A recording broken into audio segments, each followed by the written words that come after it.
Hello, everyone. It's time for us to continue on with our second lesson. So once again, I would like to welcome all of you. And without further ado, let's get started. As usual, every lesson will have a disclaimer. I read the disclaimer to you during the first lesson. I will not read it during every other lesson, but what I would like you to do is always take time to read it, to become familiar with it, and to understand what it says. We have a lot of territory to cover today. Basically, we are going to tackle two important topics. First and foremost, we're going to look at market charts and graphics in general. And then we are going to get into what I call the anatomy of the market profile graphic, the building blocks, the very first and preliminary steps for someone to understand and work with the profile. All right, so let's talk, before we get into the profile, a little bit about market charts and graphics in general. I'm sure that you are all aware that there are a bunch of different ways, a lot of different varieties, by which we can take a look at market information and market data. And I never like to sort of point to one and say this one is good, this one is bad, because each one of these types of graphics has its own inherent advantages, and of course it also has some disadvantages. Now, I haven't even listed all of the different types of graphics that are available on the market. I've just selected a few here of the more common ones to give you a flavor about what's out there, and also to give us an opportunity to be able to compare what the profile shows us versus some of these other common graphics that people tend to use in the business. So let's just quickly review together. We have line diagrams, we have bar charts, we have candlestick charts, we have boxes or range bars, we have point figure charts, we have Renko charts. Now, it's not enough just to simply give you a name. I always like to at least match the name with a picture. And here, the picture that we're going to look at together is a picture of a line diagram. Line diagrams are important, and I will show you some cases in this course of how I use line diagrams and how they help us in conjunction with the market profile. But basically, the focus of a line diagram is really on the close, where each day closed. When we're looking at a daily chart here, or whatever time period we're looking at, it's the close that we're after. And watch what happens from one close to the next. Prices moved up here, prices continue to move up, and then we get another close here. So really, it's a simple way of giving us a graphic to track what's happening on the market based on the close of each period. Very simple and very basic graphic. Now we get to another popular graphic, which is a bar chart. And the bar chart is also another simple way to look at prices, but it has a little bit more information than a simple line diagram. First of all, notice that we have some green and some red bars. So right away, the color is telling us something. A red bar is one where there was more selling in the market. A green bar is one where buying took place in the market. So right away, simply by just looking at the color of the bar, I can extract some general information about what's going on. Then there are some other interesting things. I have a low for the bar. I have a high for the bar. I also have an open, and I have a close. If my open is higher than my close, then obviously this was a down bar or a negative bar, or there was selling in that bar. The next type of chart that is common in the business, and we see a lot of people using it and has become very popular, are candlesticks. And candlesticks convey to us a little bit more information than a line diagram and a bar chart. They come to us from the East. The Japanese in particular developed the candles, and they are a very powerful and helpful tool. So I don't want you to discount them, but I want to show you how they compare to a profile and where the profile shines and what additional information a profile offers versus simply looking at a candle.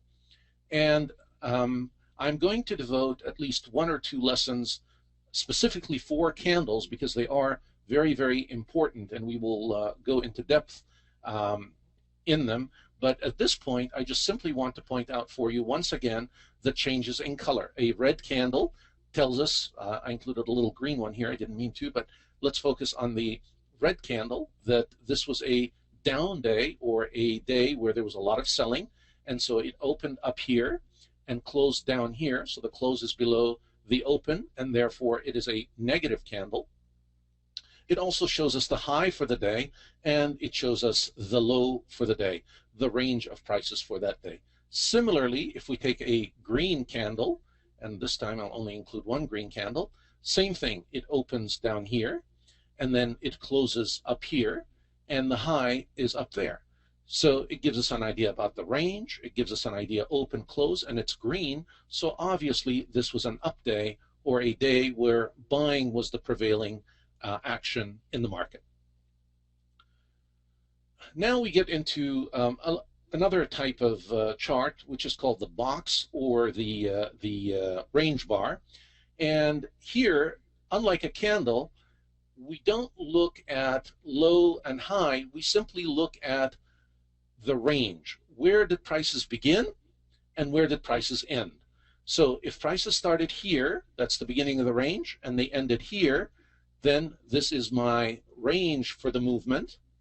And if you notice, since my close is higher than the open, it is obviously an up day. And this helps us to sort of see trends a little bit more clearly. We don't have any wicks as we did with the candles, and we don't have an indication of where the open or the close was. We are simply looking at price range movement. And that can also be very helpful for us in some instances. All right, now another very popular and perhaps one of the oldest types of charts out there, certainly this was commonly used in the early days of the stock market development, a point and figure chart. The point and figure chart is kind of like an XO game. The interesting thing about the dynamic here is that the chart does not look at it doesn't look at time as a variable. It strictly looks at price movement. What is happening to price? And show me on the chart certain movements that I set based on my settings to determine when I'm looking at a major price change in the market. So there's a little bit of an art and a science to using this form of charts. And for me to be able to see what's happening in terms of volume, I also have to have a volume indicator, as we do down here below the chart. Point and figure charts are very powerful. If you understand them and you know how to use them, they can be incredibly helpful. So I don't want you to discount any of these tools. I want you to be aware that they're out there, but more importantly, I am going to show you how the profile is different from some of these tools and how it adds to them and gives us an additional perspective or more information that we cannot extract from these types of charts. Another interesting type of chart, which is sort of in line with a point and figure, in that this type of a chart, which is called a renko, and renko once again is a Japanese word. It simply means a brick. And if you take a look at the chart, it looks like it's made up of a bunch of bricks. And this type of chart is one of the best in terms of helping us see price trends in the market. If you notice, it really outlines or identifies for us trend movements rather nicely. We have solid bricks and we have hollow bricks. That's what make up the chart. And once again, it is looking strictly at price movement in the market. It is not based on a set time period. It is based on a certain level of price movement in the market. Another interesting type of chart. All right, now we get to my favorite type of chart, and certainly the chart that has brought us all together, and it is the market profile chart. If you notice, this chart looks very different from all the others. In many ways, it has a lot of the same basic information, but it allows us to begin to look at it in a very different way. And it behooves us to spend just a little bit of time before we get into the anatomy of the profile chart to talk a little bit about the reasons or the development process of this particular technique. It's interesting that this charting technique was actually developed by the CBOE, the Chicago Board of Exchange, and it was originally developed for the commodities market. And the idea behind the market profile was to actually create more transparency in the market, to allow people to have a visual interpretation of what was actually happening in the market to help them in their analysis of the market. A lot of investors and a lot of traders felt that if in fact you were at the pit or on the floor of the exchange, you had a significant advantage over anyone that was not at the exchange, because you were able to get a feel for the actual market activity. I don't know if any of you have ever been on the floor of any exchange, but certainly there is a feel for what is going on in the market when you are on the floor. And as a matter of fact, there is a service, I can't remember the exact name of the service right now, but if any of you are interested in it, I'll send you a link to it, of a gentleman providing a service that actually calls what he sees in the market to simulate for listeners. I think it's called Squawk Box or some sort of an audio, to give you an idea about what's happening in the pit and the auction process. So if you are on the floor, you are able to observe what other traders, what the key players are doing, and therefore it makes it much easier for you if you see a large or a major player buying an item and you decide, well, I might as well buy with them. You're probably going to profit.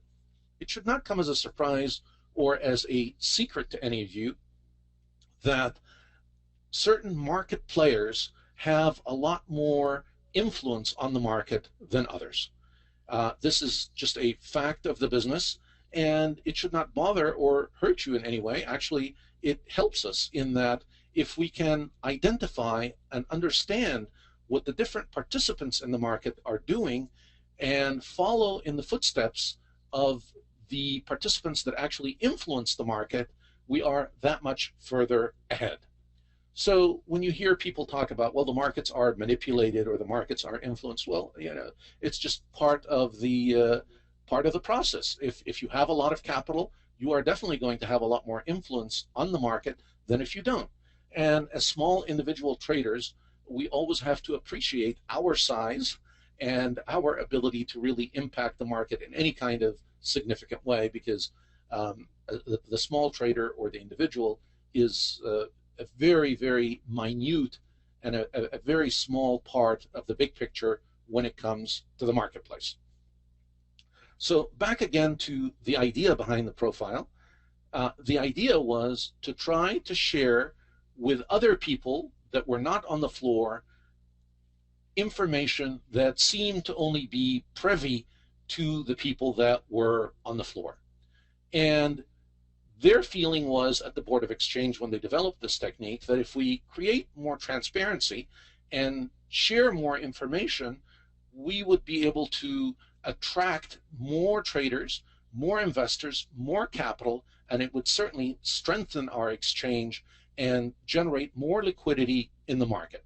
So that was really the thrust of why the market profile was developed, to help promote trading in the commodities market and to create more transparency and to sort of address the issue of criticism in terms of some traders really having a lot more of an advantage over others. If we perhaps exchange and share more information with everyone, then we can create a more level playing field for everyone. All right. If you notice, there is one thing in common behind all of the charts that we've looked at, including the profile. There are always three key things that as traders we are focused on, and we should be focused on, and we should always hone in on: time, price, and volume. Keep those in mind. You always want to be looking at time, price, and volume.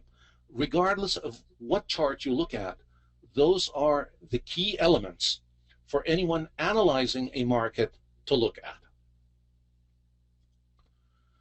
Now, why those three key items? Because these three items will allow us to get a handle and to understand what is going on in the market. And that's really what we want to know as traders. We want to get a feel for market activity. What is happening? Where is it going? What is the sentiment of the market? What are the different players in the market doing?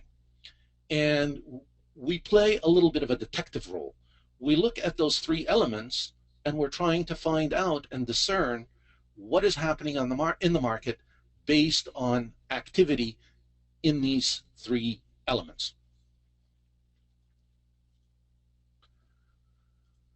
Now, what creates market activity? Well, it's participant behavior. You will often hear many people talk about candlesticks in the context of that candles reflect for you what people are thinking or reflect for you behavior.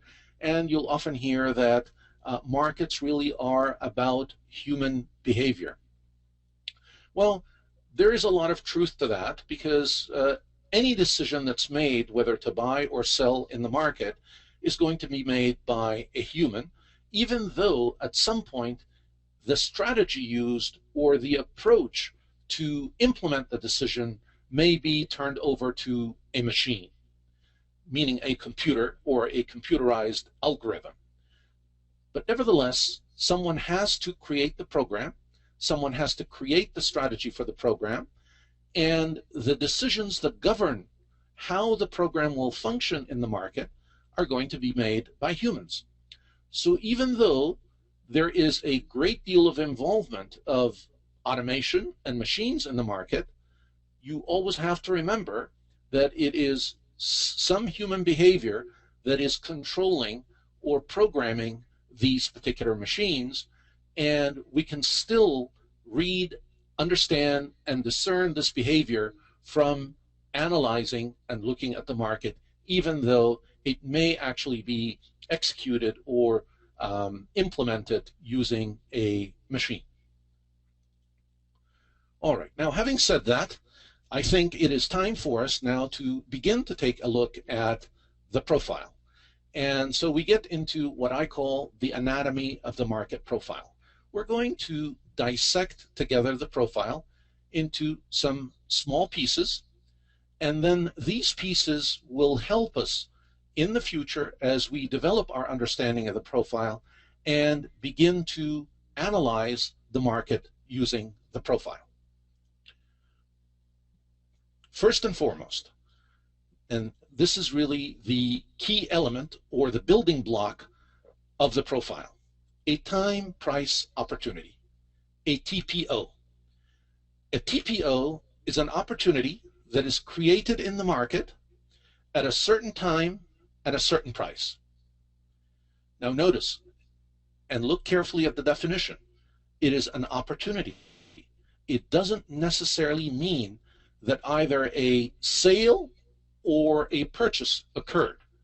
So the market hit a price, and sometimes the market may in fact hit a specific price point at a point of time, and the bid and the ask do not meet one another, and so we don't have a transaction. So I want you, first of all, to begin to develop the appreciation for the fact that you don't want to strictly focus on price. A lot of people, unfortunately, make the big mistake of only looking at price as the key element on a chart. And first of all, I want to wean you away from that. You never want to base your analysis strictly on price. You want to look, first of all, at time and price, and then more importantly, volume. And we are going to spend a lot of time talking about this combination. It is really sort of the foundation of everything that we're going to be talking about. So let me review again. A TPO is the most basic unit of the profile. It is simply a point in time where the market hits a specific price at that point in time. No transactions necessary, no volume, nothing. Just a point in time when the market hits a price. So here I identify for you several TPOs in the circle. But primarily, I want to show you that there's a letter J and there's a letter K. So what this tells us is this price, which we see right here, 1265.75, was hit twice in this session. The market hit this price at two different times during this particular day. One time we got a J print, and another time we had another TPO, which was the K print. Now, take a look with me again here. At this point, we just have one print at this point in time, and the price that it printed at was 1265.50. This time, it only had a single TPO. Now, on the chart, we have lots of TPOs. Each TPO, or time price opportunity, is represented by a single letter. Let me review again, because I want to make sure that you have a very clear understanding of these TPOs. So, a TPO is the building block of the market profile. It is my basic unit. Every time the market touches a price, the market profile chart will print a letter at that point. Each 30-minute set of TPOs is represented by a different letter. Now, here's an interesting point. Why 30 minutes? Why not 60 minutes? Why not 5 minutes? Why not 10 minutes? Well, this was one of the key decisions that they had to make early on in developing the profile. And let me share with you some of the thought behind it. As humans, if you think about it, we tend to think of time in half-hour increments. If I were to tell you, what time are you going to have lunch today, for those of you who haven't had lunch yet, and for those of you who have already had lunch, I might say, what time are you going to go to bed? And usually the thought that will come into your mind will be either 9 o'clock, 10 o'clock, 11 o'clock, or 10:30, 9:30. I don't think you're going to find very many of you that will say to me, well, I'm going to go to bed tonight at 10:03 or at 10:04. That's not how we tend to think as humans. We're going to think in increments of an hour or half an hour or perhaps 15 minutes. They decided that the 15-minute increment was not significant enough in the, of an amount of time in the market, and 60 minutes was a little bit too long, so they decided to make the standard period in the profile as 30 minutes. Now, having said that, I don't want you to think that that is etched in stone, and you will see as we get into some of our strategies, we are going to manipulate that a little bit, and we're going to look at different TPOs for different time frames. And with our software, we have the flexibility to do that. We're going to be able to look at 10-minute ranges, 15-minute, we can do 7-minute, whatever time frame that we choose. But the standard profile, as it was designed, is based on a 30-minute period. And every 30 minutes, the profile gives us a range of TPOs. This range is going to vary, of course, for each 30-minute period, and we are going to learn to sort of how to interpret and understand some of these variations and how that tells us valuable information about what is going on in the market. All right, I have before you here just a simple profile, but the profile is a split profile. And if you notice, the profile has the letter A, the letter B, the letter C, D, E, F, G, H, I, J, K, L, M. All right, so I should have about 13 profiles there. That is a full day of trading. Now, when we spread them out apart like that, you can really see the range for each TPO, and you can see, for instance, here's where the market opened for range A, or the first 30-minute, and here's where the market opened. You see that little O there for the second 30 minutes. Here's the other opening up here for period D. Each of these TPO ranges is a 30-minute period. Now notice, each of these ranges also has a different range. The biggest range here is our A period, or the first range of the day. And the smallest one was the H range here, if you will look at that. Sometimes it helps us when we analyze a profile to split the profile up, as you see here, and I will show you how to do that when we get into the lab and take a look at the software and begin to learn some of the analysis techniques that we will cover. But for now, at least, I hope that you are all on board with me with how to identify a TPO and how to identify a specific time range or a TPO range on the chart. Another term that we use for the TPO range is a period. A period is a group or range of TPOs for a specified time interval. Once again, if you hear the word period, do not get confused. It's the same exact thing as a range. So we have 13 periods here, or 13 different ranges. Same exact terminology, just a different way to describe the same phenomena on the chart. This is our A period, to review again, our B period, and our C period. And you go on down the line throughout the rest of the day. You know how to identify the open now.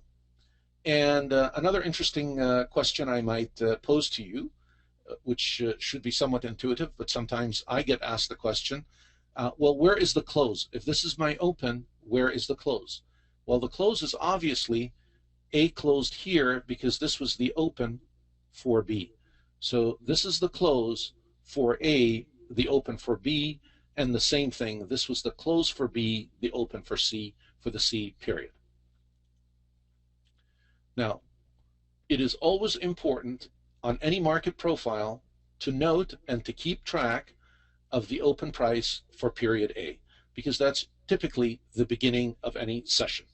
And the way that we identify the price is simply by going over to the left-hand side, directly in front of the TPO that we're interested in, and this is the point, the O, where we open, and look at the price and identify the price that way.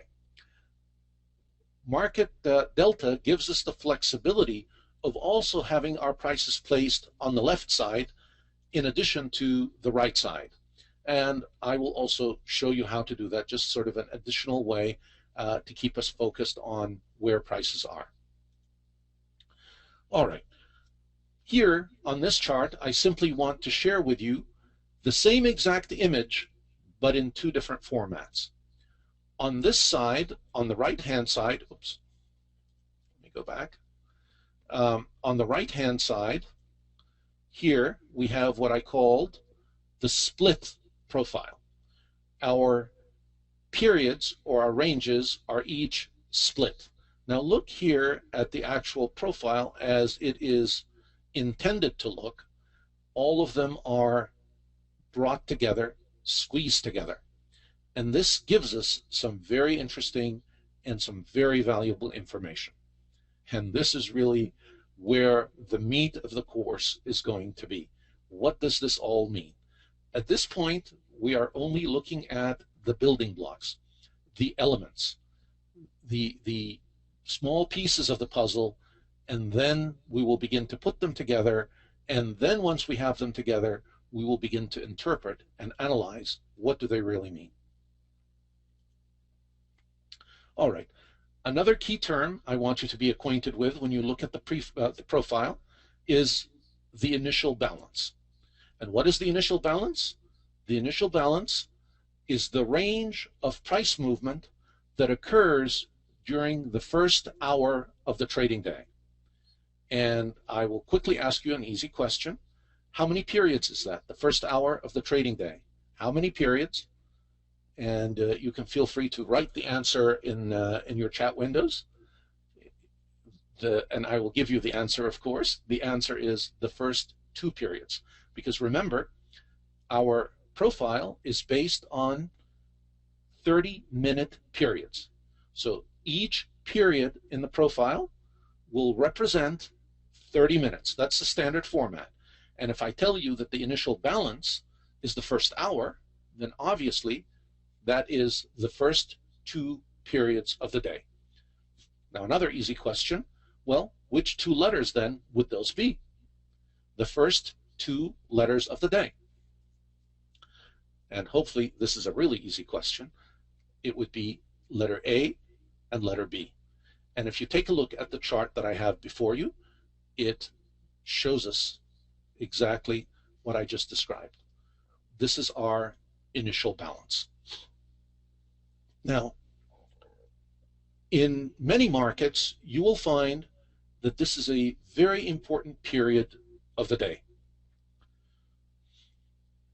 Often, our highs and our lows for the day will be put in during that period. So in other words, during that first hour of the day, you are either going to see the low of the day or the high of the day. So this is a very important interval to pay attention to in terms of what's going on or the type of day that's occurring in the market. The initial balance. Now, the next thing that we want to study and learn about is the idea of a range extension on the profile. Now, what is a range extension? It's simply a price movement that extends beyond the initial balance or beyond a specific period. So the first range extension that we might have is usually the one that occurs beyond the initial balance. But that doesn't mean that that's the only range extension that we could have. We could also have range extensions beyond a specific or a set period on the chart. Now let's take a look at them here and see if we can identify together some of the range extensions that we have. Well, it's the same profile that we've been looking at, and we've identified the low and the high of the initial balance, okay? But we haven't identified the range extensions. Let me identify them for you. Okay, our first range extension actually occurred after the first half hour. So period A started, we opened down here at about 1263.25, and prices moved all the way up to this point here, which is 1267.75. And then when B opened, B dropped down a little bit, and then we got a range extension. B continued beyond A. When we see that in the market, what is that really telling us? Well, it's telling us that the market is bullish. We are getting a range extension in the upward direction. We could just as easily have had a range extension in the downward direction, and therefore this would be a bearish indicator. But in this case, since we're extending price to the upside, this is a bullish movement in the market. Okay? Often I will get the question, well, do I buy? Do I buy? Is this when I buy? The answer is, don't be thinking about buying or selling at all right now. Again, remember when I told you one of the biggest misconceptions about the market profile was that it gives us signals?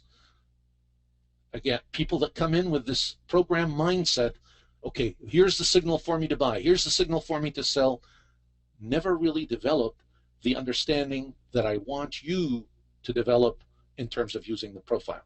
This is not how we use the profile. We are first learning how the profile comes together. Then when we begin to understand how it comes together, we will be talking and we'll spend a lot of time on what constitutes a reasonably good point to buy, what constitutes a reasonably good point to sell, and so on. So I don't want you to jump the gun on me, and I know I'm almost willing to bet money that someone in the room was thinking that, is this where I buy? Is this where I would get into the market? I have taught this so many times, and I've spoken to so many students, so that's why I always like to address your thoughts. I wish I could predict the market as well as I could predict my students' thoughts. Anyway, so do not be thinking at all at these points, is this where I buy or is this where I sell? Please focus with me on understanding what is happening with the profile and interpreting. So all this really tells us is that during this period, we had a bullish extension in prices. You have to remember, what if we didn't have the volume to support that? Then this would have been crazy to buy at that point. You would buy only to see prices start dropping. So that's why when you don't have all the pieces, do not rush. Be patient. There's a lot of great stuff here, and we'll get into it piece by piece. All right, our next range extension is the C period, and notice how it takes me even above the initial balance. So this is definitely a bullish day. Now, my third extension doesn't happen in the D period, in the fourth period. On the contrary, D period, we had just a tiny little print outside the range, and a lot of amateurs would have been thinking, aha, this is the point I sell. The market is going to drop now because it hasn't. The range extension has stopped. Again, this is someone who's looking for buy-sell signals, not someone who's analyzing what's going on. Let's continue with our analysis. A range extension actually takes place in the E period, and that's where we arrive at our high. Now, I'm going to give you just a quick sneak peek at some of the other interesting things that we'll talk about because it's right here in front of you. Take a look at my volume on the right-hand side. Notice how little volume I had up here. Okay, keep that in mind. We will certainly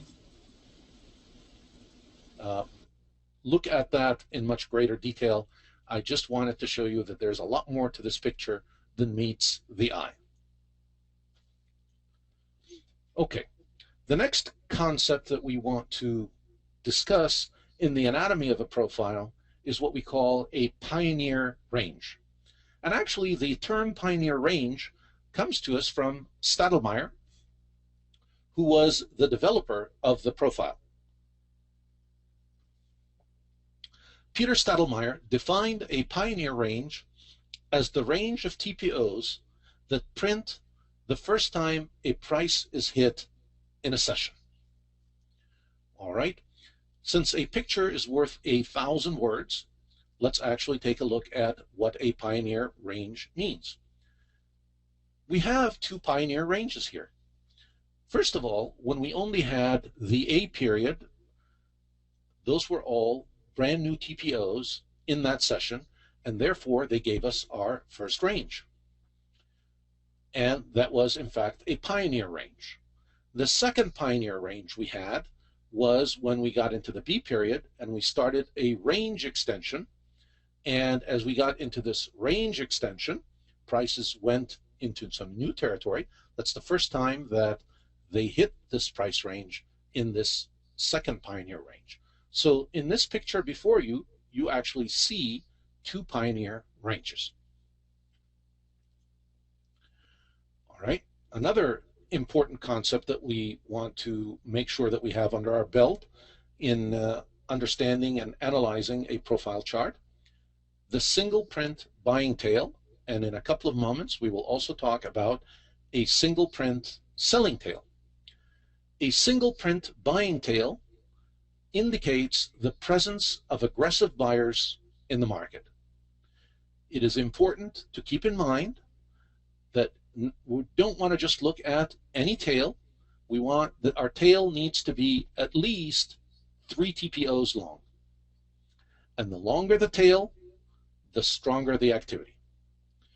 Now let me backpedal a second and get you thinking about what we talked about when we talked about the auction markets. Does anyone remember or recall what was the characteristic of aggressive buyers in the market, in an auction market? How did we identify these buyers? Great. Okay, I've got a few people giving me the answer here. Good. I'm glad. It looks like you've reviewed your first lesson. And the answer is aggressive buyers are always buying at the ask. They are aggressive. They'll buy at any price they can get. And this is what a single print buying tail is telling us, that aggressive buyers are in the market and they're buying at the ask. And look at what happens when that takes place. We get this nice little tail that you see here. So they're gobbling up the prices, and it takes us upwards with the price movement. That's what a buying tail looks like. Now, I told you we would also talk about a single print selling tail, and really it's simply the reverse of what we just talked about. A single print selling tail indicates the presence of aggressive sellers in the market. And once again, not just any tiny little tail, the tail needs to be at least 3 TPOs long. The longer the tail, the stronger the activity. There's another point that I want to bring to your attention also about these tails. If these tails begin to occur towards the end of a session, be careful, because these tails that occur at the end of the session and then all of a sudden the market closes don't give you the full picture. It could have just been some activity, last minute activity, but really there's not going to be much follow through on it. So we always want to be very cautious when we see tails at the close. You will always, well, I don't want to say always, but certainly you will often see the most potent tails at the beginning of the day. Now, let's look at some selling tails together, and let's take a look at how many prints we have. Our first selling tail here on the chart is the A period, and this is the beginning of the day. Now, the day didn't begin up here at the top. Look at where the day opened. The day opened here, and we had a rather wide initial balance. Take a look at that, all the way down here and then all the way up here. But when prices navigated upward and they got to this level, look at what happened. We get this selling tail. Okay, and what does that tell us? We've got some aggressive sellers in the market. How many prints? We have 1, 2, 3, 4, 5, 6, 7, 8, 9. If I counted correctly, 9 prints. Okay, that's a fairly aggressive selling tail. Not to mention, look at not much volume up here. So look what happened. Prices, in fact, did drop and continued to drop during the next periods. Now, in this second day here, let's take a look at it. All right, What happened is we also got a little bit of a selling tail when we got to this price level, but look at how small this tail is. Okay, this is a bunny rabbit tail. So just 3, and even with that small selling tail, I still did get a little bit of selling activity, but notice it brought me down to about the same level where I was yesterday. Didn't take me much further than that. So a small selling tail. All right, now we get to the 3rd day, and I didn't have enough room on this chart to show you, wow, take a look at this selling tail here on our 3rd day. Okay, our 3rd selling tail. How many prints? We have more prints than you see on the chart. 1, 2, 3, 4, 5, 6, 7, 8, 9, 10, 11, 12, 13, 14, 15, 16, 17. Oh, I get tired. So many prints on that selling tail. So obviously this was a down day, and we saw quite a bit of downward pressure on prices. I hope you're starting to get a flavor for the beauty of the market profile, and how just some very small basic concepts about the profile help us to get a really nice understanding of what's going on in the market. All right, we talked about the selling tails and the buying tails. We also use different terminology to describe these same phenomena. You will also hear the terms unfair highs and unfair lows, or accepted or rejected prices. Really, folks, we're talking about the same exact thing. What happens when the price reached that point and we got a selling tail is that the market perceived these prices to be at an unfair high. They were too expensive for the market. Some seller decided to come in and start selling. We had supply in the market. The price was high enough, it attracted sellers. Back again to our laws of supply and demand that we talked about in the prior lesson. Now, unfair lows, well, same thing. The prices dropped so low that there was a market participant, someone in the market that decided, aha, I'm going to come in and pick it up at this low price. Demand was generated because the price was so low. The law of demand kicked in. So these very same pictures that we were looking at, we can look at them and use a different vocabulary to describe them. But really, we're talking about the same thing. Here's an unfair high. This was an unfair high. And sure enough, the market decided that even these levels here were representing an unfair high in the market, and prices continued to decline. Similarly, we have a buying tail here, or an unfair low. The market opens at this point and it drops, but somebody picks it up real quick and runs up with it.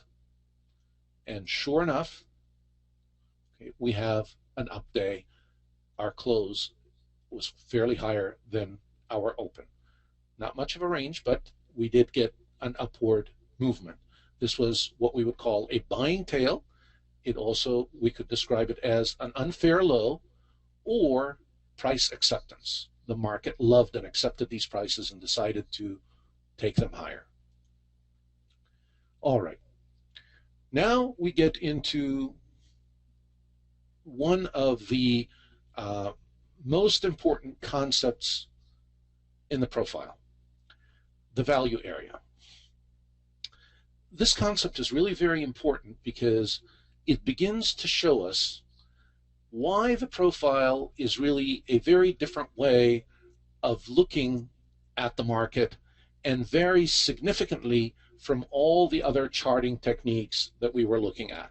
I mean, some of you could argue and say, well, guess what? The wick on the candle, there's my buying tail, there's my selling tail if we look at the wicks, and I can get the same information from a candle. But here's some very important information that you are not going to be able to discern or identify from any of the other charting platforms or forms out there. and that is the value area. So first we will talk about what the value area is, and then we will talk about why it's important and how this helps us in our analysis of the market. All right, so what is a value area? Well, now we need to go back again for a moment and review some of the concepts that we covered in our first lesson.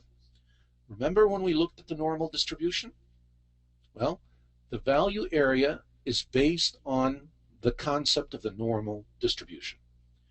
We have a lot of data in the market, and now we're going to begin to analyze the data that we're getting from the market on the basis of a normal distribution. So by definition, the value area identifies for us the area where the range of prices that includes approximately 70% of the trades have occurred during any defined session. All right, this is our value area. Now, it may seem a little bit abstract, but let me quickly show you what it looks like on a chart, and I'll talk a little bit more about why this concept is so important and why it makes sense. And I will give you examples from general life why we all need to understand value and why our buying or selling decisions have to be influenced by value in the market. Right here is the value area as defined by the profile between these two green lines. So this value area represents 70% of the activity that occurred during that session. And this chart is fairly recent. This is the activity that occurred on January 4th of this year.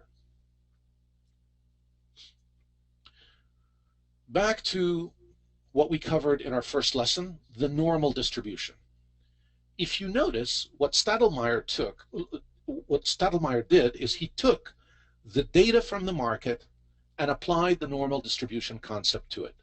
And that's why if you look at the profile, this is kind of what it looks like. He put the data into the standard normal distribution curve and basically was able to identify the value area for us based on the two standard deviations.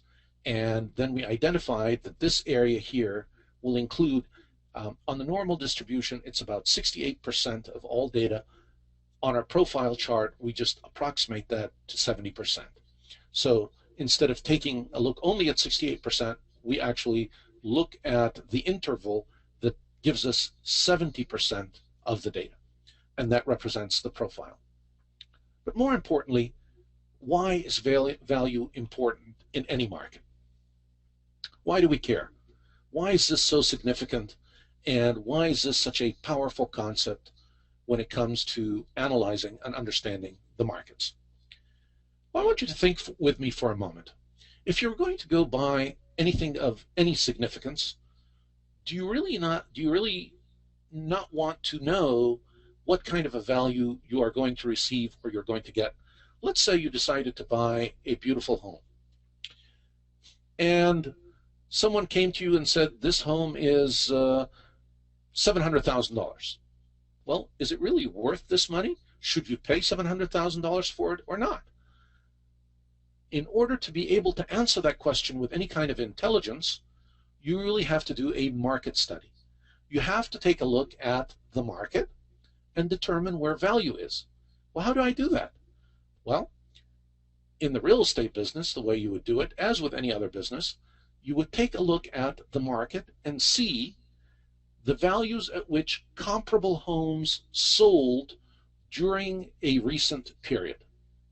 And I did just that here to give you an example of how value influences our buying and selling decisions. In the market that we're looking at, the homes that sold, we had 12 sell for $800,000, 15 at $600,000, 22 at $500,000, 45 at $450,000, 18 at $300,000, 14 at $250,000, and 8 at $225,000. So obviously I had a bunch of different prices in the market. So this $700,000 home that I'm looking at, is it worth it or not? Well, let's go a step further and apply the normal distribution idea to this market that we're looking at. And you will quickly see that there's a mean in the market. That is sort of the average price in the market, $450,000. So if I end up buying this home at $700,000, are there any problems with that? Well, yes, of course. If I try to sell it, how quickly do you think I'm going to be able to sell it?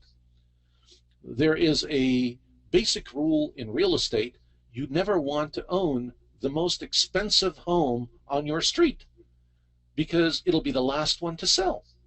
The value of the area that you're in is far less than what your home is worth. So you are at a disadvantage. So the concept of value helps us in is identifying where is the best area where buyers and sellers can meet, where we can conduct business. How's that helpful? Well, it's very helpful because of liquidity. It allows me to move my assets quickly if I buy and sell within value in the market. If I'm buying something way out of value, I paid way too much for it, well, I may never be able to recover what I paid for it. It may take a very long time for prices to reach this high level that I bought at. And the same thing, if I sell something at a bad price, I won't realize the full potential of the asset that I have. So whether I'm a buyer or whether I'm a seller, I always need to have an understanding of the value in the market. Where is fair value? Where is the market value? And this is the area that I would feel comfortable trading in. That is, of course, if I'm a value player. So that is not necessarily what I'm going to tell you to, or I'm going to advocate that you do. You always buy within or sell within value. On the contrary, but this is how we are going to analyze the market. Obviously, if I can find opportunities that are below value, and this is those buying tails that we were looking at earlier, those would be good buying opportunities. And similarly, if there are selling tails, those are at the extremes up here, and they're good opportunities to sell. So let's review some of these key concepts that we just discussed. Market value is the value point where the market has found buyers and sellers equal in strength. And if you think back again to what we talked about in terms of the laws of supply and demand and points of equilibrium, these are points of value in the market. See how the concepts tie together? Now, the area where prices are accepted by buyers and sellers is the area that creates the value area for us. So once again, value is a function of the behavior of market participants. Market value also identifies for us the area of the greatest or the most liquidity in the market. And liquidity is the lifeblood of any trader. You never, as a trader, want to get into a market that is not liquid because it's very difficult to get out when you want to get out. All right, so let's take a look here at two value areas. And notice, you're never going to have to actually do the calculation to identify the value area on your profile. Thank God for the software products that are out there that do this for us. And certainly you will find Market Profile will easily identify, Market Delta will easily identify for you the value areas for each trading session. And here I have them outlined by these nice coherent green lines.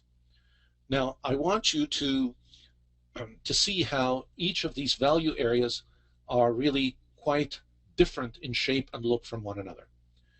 That's all I want you to know at this point, that not all value areas look the same. Now here, look at the size of these different value areas. We're going to spend a lot of time together talking about value areas and interpreting what these mean and what is happening to value here. It really should not be difficult for you to see value is dropping on this chart. All right. Another important concept that I want to talk about today, and I see that I'm running a little bit over, price point of control, or POC. The price point of control is the longest horizontal line in a day's profile. A prominent POC is always unusually wide. Now, take a look here. I'm going to identify them for you. And once again, the software will highlight all these POCs for you. Okay? And the easy question I'm going to ask is, which is the most prominent POC on this chart in terms of the red lines? And of course, it is this one, because it has the most prints. Why is this significant? To be continued. I will tell you in future classes. Okay, so the volume point of control is the longest horizontal line in a day's profile. This is another point of control that I want you to also be able to identify on the chart. The one that we just looked at together was for price. Now we're talking about volume. So there are two different points of control on a profile chart. One is for price and one is for volume. And here I'm going to show you first the volume, because we're talking about volume now. It's these two black lines. This is the value for volume. And then look here between the green lines. This is price, value area. The red line is the price point of control, and the black line here is the volume point of control.